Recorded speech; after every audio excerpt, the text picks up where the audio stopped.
നല്ലൊരു മഴക്കുള്ള സാധ്യത ഉണ്ടല്ലോ. ആ ഹക്കീമേ, എന്താടെ നേരത്ത്? നിങ്ങൾ ഉറങ്ങിയിട്ടില്ല? ഉറങ്ങിയിട്ടില്ലടാ, ഞാനിങ്ങനെ പാട്ടും കേട്ടിരിക്കുകയാണ്. ഇവിടെ ഇരിക്കേ.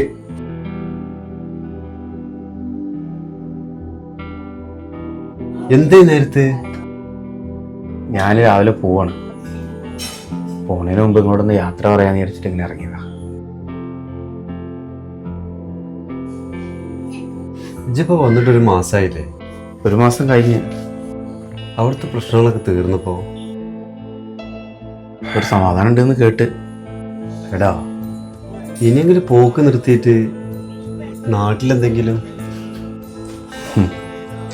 പോവല്ലാതെ വേറെ മാർഗമില്ല. മക്കളെ പഠിപ്പ്, ഉമ്മാൻ്റെ ചികിത്സയ്ക്ക് തന്നെ വലിയ സംഖ്യ. ഒന്നും ഇവിടെ നിന്നാൽ നടക്കൂല. നമ്മളെ ജീവിത സാഹചര്യമൊന്നും ഇവിടെ നിൽക്കാൻ പറ്റിയതല്ല.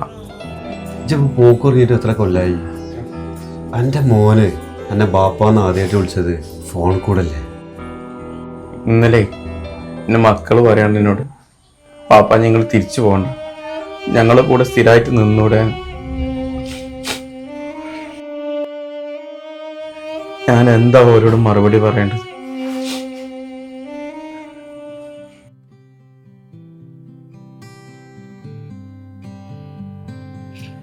പല മക്കള് ഉറങ്ങിയിട്ടില്ലേ?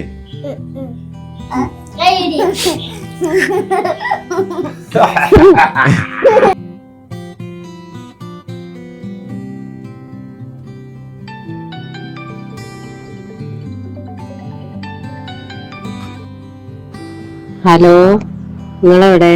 മക്കളുറങ്ങാതെ ഇരിക്കുകയാണ്. നിങ്ങളെവിടെയാണ്? വേഗം വരി.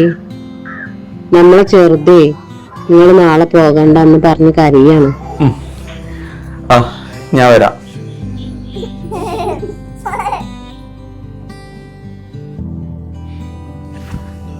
ശരിക്കാ, ഞാൻ പോട്ടെ.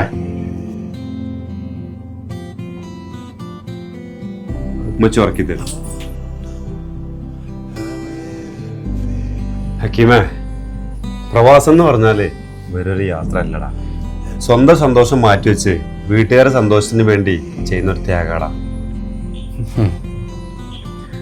എൻ്റെ വീട്ടുകാരെയും കുട്ടികളെയും വിട്ടിട്ട് ഞാൻ പോകുമ്പോഴേ എൻ്റെ മനസ്സിൻ്റെ സന്തോഷവും സമാധാനവും ഇവിടെ ഇട്ടിട്ടാണ് ഞാൻ പോകുന്നത്.